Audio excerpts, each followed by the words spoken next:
Hello and welcome back to the channel Held Dominance. Anthony here.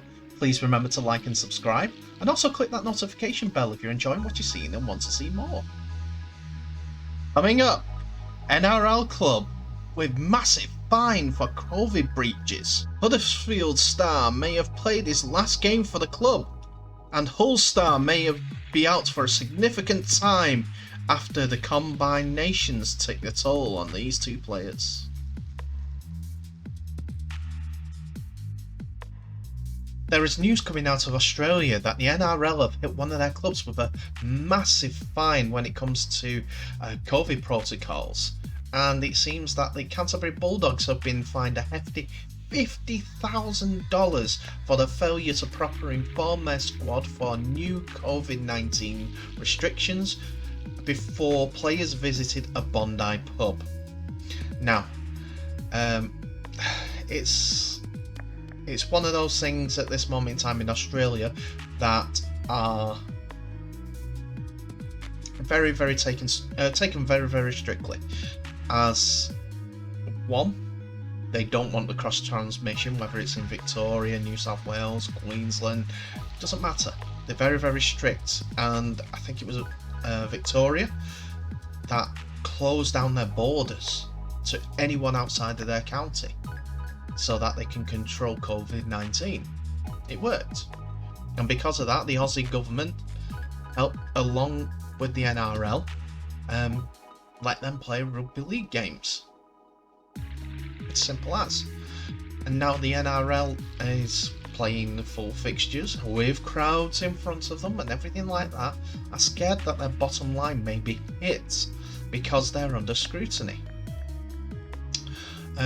There is a statement that says the 5 players also received a $10,000 fine between them, with Dylan Napper slapped with $5,000 alone. The group visited the Royal Hotel 3 days after the NRL ordered players and officials not to attend restaurants, pubs or bars in East Sydney at the start of the outbreak. The NRL claims that after the restrictions were brought into place on June the 17th, the club failed to effectively communicate the message to players the following day. Asked about this, NRL chief Andrew Abdo said, "Our biosecurity protocols are the most important part of the competition. They are our license to continue playing during the pandemic. In this instance, we believe the Bulldogs failed to ensure the upgraded protocols were clearly explained to their players. The sanctions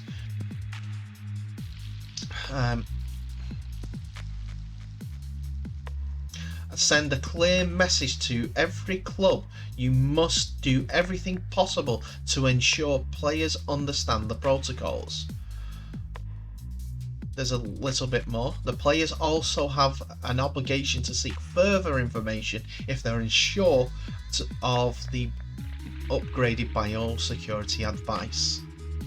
So that's why the fines have been all hit. So that seems why the fines have been handed out to everyone involved.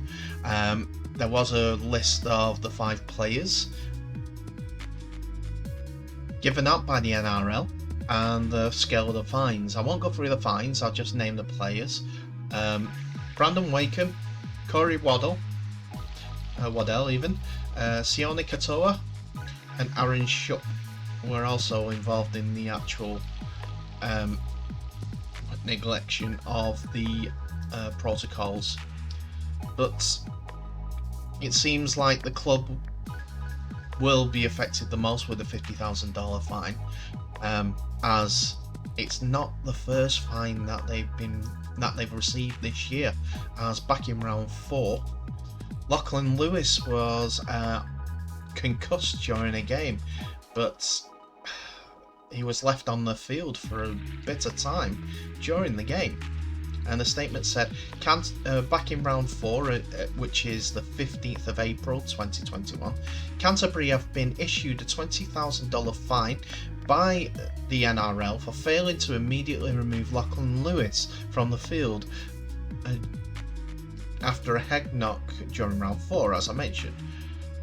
Under NRL rules, any player who exhibits clear signs of motor incoordination and possible motor incoordination must be removed from the pitch immediately. There is a little more on this, as the NRL acknowledges the Bulldogs did view injury surveillance screens, replays, and removed Lewis from the field within 2 minutes of the further elapsing game time. When considering the proposed penalty, the NRL took into account the club's compliance to this part of the policy, and that Lewis did not remain on the field for any tactical purpose. So it's a second fine for one. Yes, they tried that. It was a concussion. They must have missed it.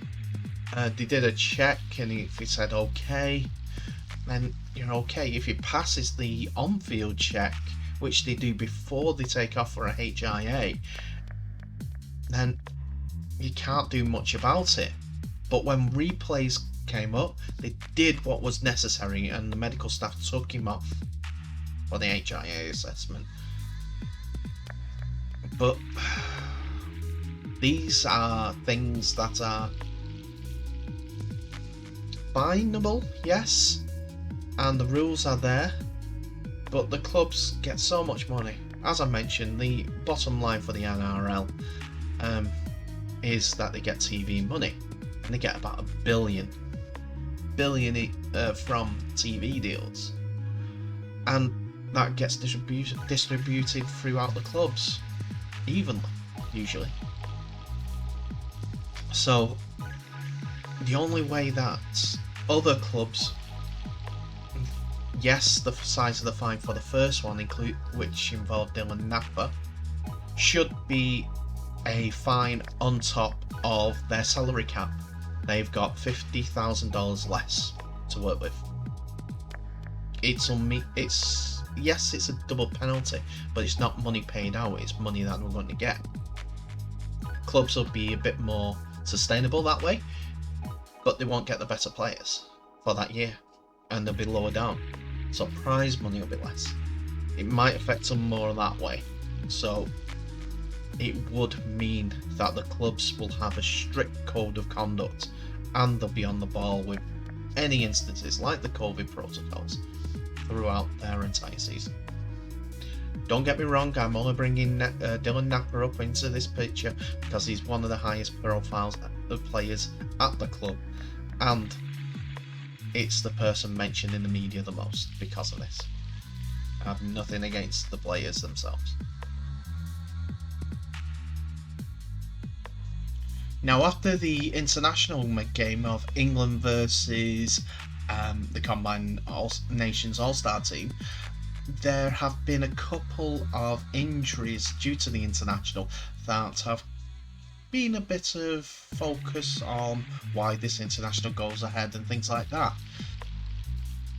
I still think internationals should be played and injuries are part of the game, but there are two high-profile players that have been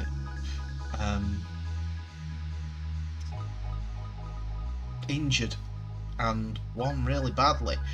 Well, they're both really bad, to be honest, when it comes to the combined team.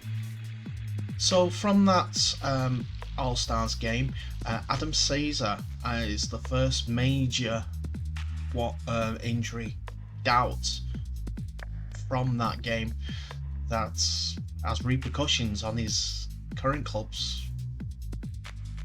employment of the player. So Huddersfield Giants are facing the prospects that Adam Caesar could have played his last game for the club. The 30-year-old was sent for a scan this week following an ankle injury sustained representing for the Combined Nations All-Stars.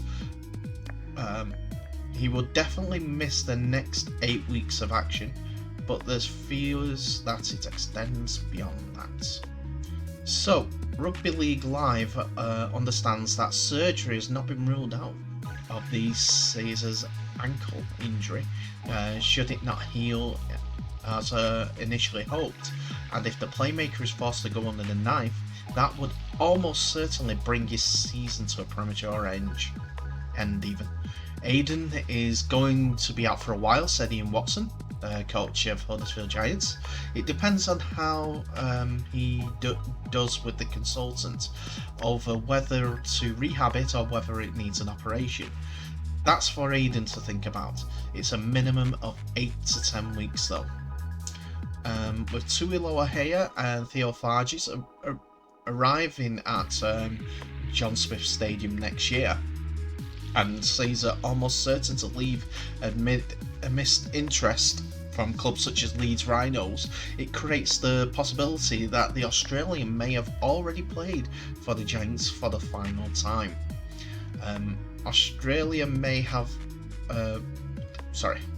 It creates a possibility that the Australian may have played for the Giants for the final time.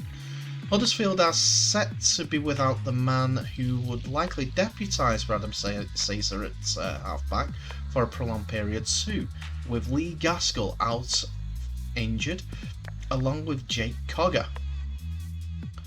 Darnell McIntosh's Huddersfield career is almost also over after rupturing his Achilles suffered against his future club Hull FC last week. Means his season is finished. Joe Waddle will also not return this season. So there's a lot of goings on at Huddersfield, and it's all having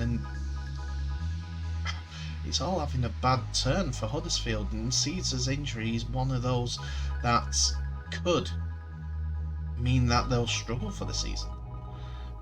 I do have to say that Will Price, son of Super League and England, Great Britain legend Leon Price, will make his senior debut for Huddersfield in their next game. So that's one positive, that a youngster can come through, but unfortunately it looks like Adam Caesar has got a choice of rehab where he could have some discomfort and end up under the knife anyhow, or just go under the knife. Either way, it could be the end of his Huddersfield career. So the next player we're going to talk about is Jake Connor, as he has suffered a couple of injuries over in his appearance for the Combined Nations.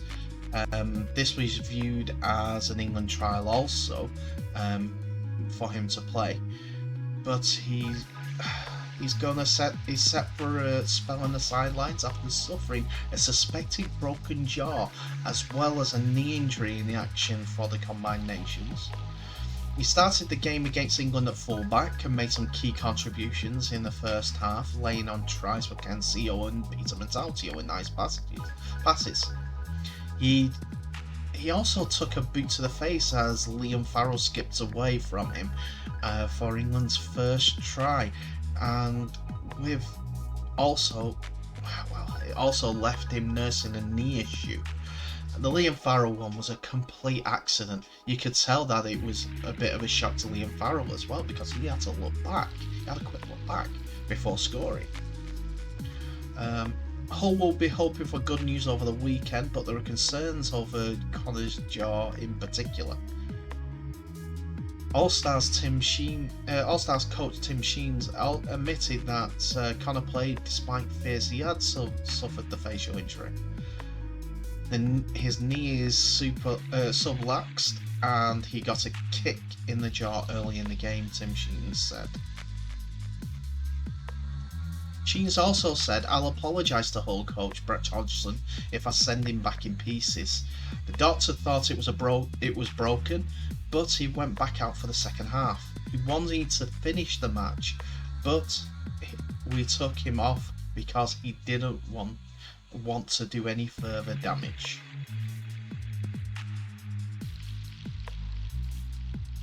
So Hull FC are in action again against Salford Red Devils on the Monday, July the 5th, after next weekend's derby was postponed due to the coronavirus crisis at Hull KR.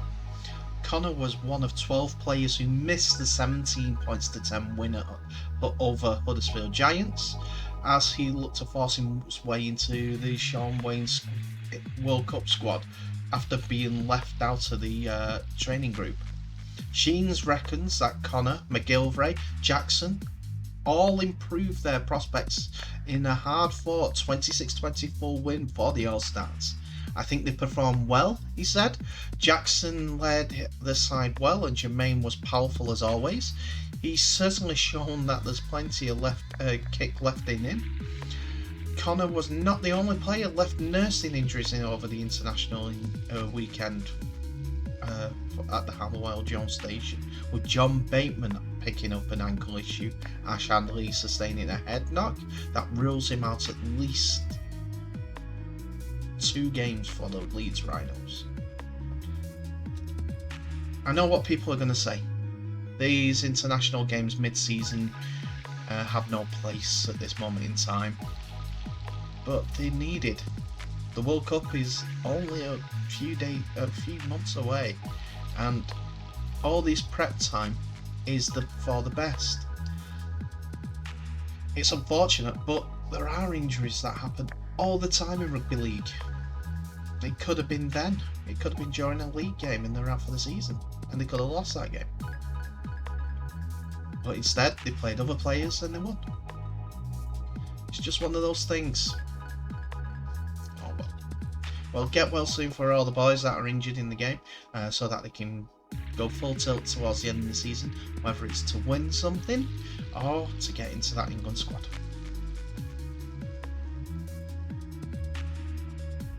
So that's it for another video, ladies and gentlemen. Thank you so much for watching. Please remember to like and subscribe and share it with everyone that you know. We need to grow this game. Come on, come on. The more that we grow, the more rugby league grows, and more that we can get the word out. How fun, how exciting, how tough and fast-paced this sport is. But in the meantime, I'll just say thank you so much for watching. Please remember to stay safe. All the best, and I'll see you in the next video.